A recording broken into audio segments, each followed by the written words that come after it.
ఆఫ్ఘనిస్తాన్‌లో తాలిబాన్ నిర్ణయంపై రచితన్ దళం. ఆఫ్ఘనిస్తాన్‌లో తాలిబాన్ నిరంకుశ పాలనపై ఆ దేశ క్రికెట్ జట్టు కెప్టెన్ రచితన్ మరోసారి తన కలవరించారు. ఆడపిల్ల చదువు అడ్డుకోవద్దంటూ సోషల్ మీడియా వేదికగా బహిరంగ లేఖను విడుదల చేసింది. తాలిబాన్ ప్రభుత్వం డిసెంబర్ 2న మహిళలకు నర్సింగ్, వైద్య శిక్షణను నిషేధిస్తూ నిర్ణయం తీసుకుంది. ఈ నిర్ణయంపై ఆందోళన వ్యక్తం చేసిన రషీద్ ఖాన్ మహిళల విద్య ప్రాముఖ్యతను నొక్కి చెప్పారు. ప్రతి ముస్లిం స్త్రీ పురుషులకు విద్య ఒక హక్కు. మా అక్క చెల్లెలకు వైద్య విద్య తలుపులు మూసుకుపోయాయన్న వార్త బాధేస్తుంది. ఈ నిర్ణయాన్ని పునరాలోచించండి అంటూ తాలిబాన్లకు విజ్ఞప్తి చేశారు. ఆంక్రోజ్ పోర్ట్ భావితాయంపై నీలినీడలు. కాకినాడ ఆంక్రోజ్ పోర్ట్ భావితాయంపై నీలినీడలు కమ్ముకుంటున్నాయి. బియ్యం మాఫియా వివాదంతో పోర్ట్ ప్రతిష్ట దెబ్బతింటోంది. ఇక్కడికి రావాల్సిన నౌకలు వేరే పోర్టుకు తరలిపోతున్నాయి. ఇదే పరిస్థితి కొనసాగితే పోర్ట్ కార్యకలాపాలు మందగించే ప్రమాదం ఉందనే ఆందోళన వ్యక్తమవుతుంది. కాకినాడ పోర్ట్ స్మగ్లర్లకు అడ్డగా మారిపోయిందని, ఇక్కడ నుంచి రేషన్ బియ్యం ఇతర దేశాలకు అక్రమ రవాణా అవుతుందని డిప్యూటీ సీఎం పవన్ కళ్యాణ్ తరచూ తీవ్ర ఆరోపణలు చేస్తున్న నేపథ్యంలో కాకినాడ పోర్టుకు రావాల్సిన నౌకలు ఇతర పోర్టులకు తరలిపోతున్నాయన్న పోర్టు వర్గాలు తెలిపాయి. ఈ వివాదంలో 20,000 మంది కార్మికులు ఉపాధి కోల్పోయేలా ఉన్నారని పోర్టు యాజమాన్యం విచారణ వ్యక్తం చేసింది. బీజాపూర్ మహిళా టీచర్ను వేధించిన స్కూల్ ప్రిన్సిపల్. బీజాపూర్లో ఓ ప్రిన్సిపల్ తన బాధ్యతను మర్చిపోయి స్కూల్లో పనిచేస్తున్న మహిళా టీచర్ను వేధించిన ఘటన వెలుగులోకి వచ్చింది. ఈ దారుణ ఘటన డిసెంబర్ 5న బీజాపూర్లోని సాల్వాడా కాన్వెంట్ స్కూల్లో చోటు చేసుకుంది.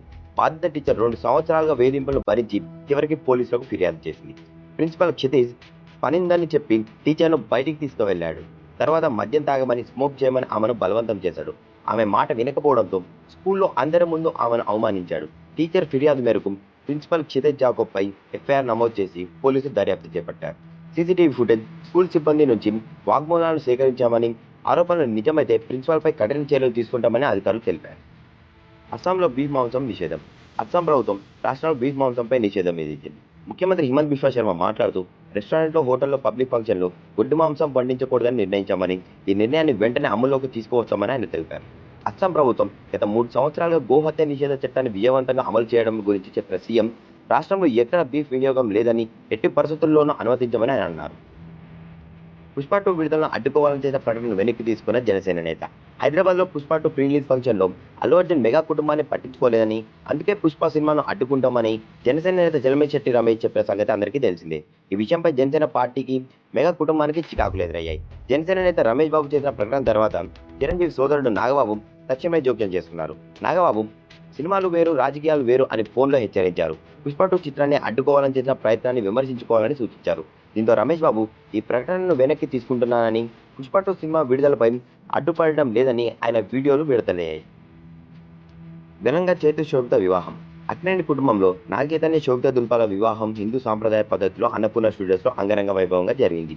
ఈ ప్రత్యేక వేడుకల్లో చిరంజీవి, సురేఖ, వెంకటేష్, అల్లు అర్జున్, ఎన్టీఆర్, రామ్ చరణ్, రానా, అల్లు అరవింద్ వంటి సినీ రాజకీయ ప్రముఖులు హాజరై వధువరులను ఆశీర్వదించారు. పెళ్లి ఫోటోలు సోషల్ మీడియాలో షేర్ చేసిన నాగార్జున శోభితను కుటుంబంలోకి స్వాగతిస్తూ, ఇది మా జీవితంలోనే మర్చిపోలేని రోజు. నాగచైతన్య శోభితలు అందమైన జీవితాన్ని ప్రారంభించడంతో మా హృదయం సంతోషంతో నిండిపోయిందని అన్నారు. చంద్రబాబుకు అమరావతిలో కొత్తిల్లు. ఆంధ్రప్రదేశ్ ముఖ్యమంత్రి చంద్రబాబు నాయుడు అమరావతిలో 5 ఎకరాల్లో తన కొత్త నివాస నిర్మాణానికి శ్రీకారం చుట్టారు. గత 10 ఏళ్లుగా అతిథి గృహంలోనే నివసించిన చంద్రబాబు ఇప్పుడు ఈ స్థలాన్ని రాజధాని అభివృద్ధి ప్రధాన ప్రాంతంలో కొనుగోలు చేశారు. ఈ ఇల్లు అధికారిక కార్యక్రమాలకు, వ్యక్తిగత అవసరాలకు ఉపయోగపడేలా రూపకల్పన చేస్తున్నారు. ఈ ఇల్లు అమరావతికి, ఆంధ్రప్రదేశ్ భవిష్యత్తుకు చిహ్నంగా మారుతుందనే అంచనాలు వ్యక్తమవుతున్నాయి. అభిషేకం ముగిసింది, జీవితంలో మరి మీరు సీఎం అవ్వలేరు. ఏక్నాథ్ షిండేపై శివసేన నేత సంజయ్ రౌత్ తీవ్ర వ్యాఖ్యలు చేశారు. షిండే శకం ముగిసింది, ఆయన మళ్ళీ ముఖ్యమంత్రి కాలేరని రౌత్ ఎద్దేవా చేశారు. మాయావతి కూటమి దేవేంద్ర ఫడ్నవీస్ తదుపరి ముఖ్యమంత్రిగా ప్రకటించిన తర్వాత ఈ వ్యాఖ్యలు వెలువడ్డాయి. రౌత్ మాట్లాడుతూ, షిండే బీజేపీ పావులా వాడుకొని ఇప్పుడు దూరం పెట్టింది. 15 రోజుల్లో ప్రభుత్వాన్ని ఏర్పాటు చేయడంలో విఫలమయ్యారంటే కూటమి లోపాలు ఎంత తీవ్రంగా ఉన్నాయో అర్థం చేసుకోవచ్చని అన్నారు. జూనియర్ ఆసియా కప్ విజేతగా భారత్ జూనియర్ హాకీ జట్టు పాకిస్తాన్ని 5-3 తేడాతో ఓడించి జూనియర్ ఆసియా కప్ టైటిల్ను గెలుచుకుంది. ఫైనల్లో అజిత్ సింగ్ అద్భుతంగా రాణించి 4 గోల్స్ చేశాడు. దిల్రాజ్ సింగ్ 19వ నిమిషంలో గోల్ చేసి జట్టు విజయంలో కీలక పాత్ర పోషించాడు. ఈ విజయంతో భారత జట్టు 5వసారి జూనియర్ ఆసియా కప్ టైటిల్ను కైవసం చేసుకుంది. మలయాళీ కోచ్ పియాజ్ శ్రీజేష్ నేతృత్వంలో భారత్ వరుసగా 3వసారి ఈ టైటిల్ను గెలుచుకోవడం విశేషం. పుష్ప 2పై రామ్ గోపాల్ వర్మ వ్యాఖ్యలు వైరల్. దర్శకుడు రామ్ గోపాల్ వర్మ పుష్ప 2 సినిమాపై స్పందిస్తూ ఆల్ ఇండియా ఇండస్ట్రీ హిట్ అంటూ అల్లు అర్జున్ని పోర్టల్తో ముంచెత్తారు. అయితే ట్వీట్లో Allu Arjun is mega mega mega అని 5 సార్లు మెగా పదాన్ని వాడడం ఫ్యాన్స్ మధ్య ఆసక్తికర చర్చకు దారితీసింది. వర్మ వ్యాఖ్యలు అల్లు అర్జున్కి కాంగ్రెస్ చెప్పడం మాత్రమే కాక మెగా ఫ్యామిలీని పరోక్షంగా ఉద్దేశించాయని భావిస్తున్నారు. ఈ ట్వీట్ సోషల్ మీడియాలో వైరల్గా మారి అభిమానులు వర్మ అభిప్రాయంపై చర్చ మొదలుపెట్టారు. వర్మ వ్యాఖ్యలు ప్రస్తుతానికి హాట్ టాపిక్గా నిలిచాయి.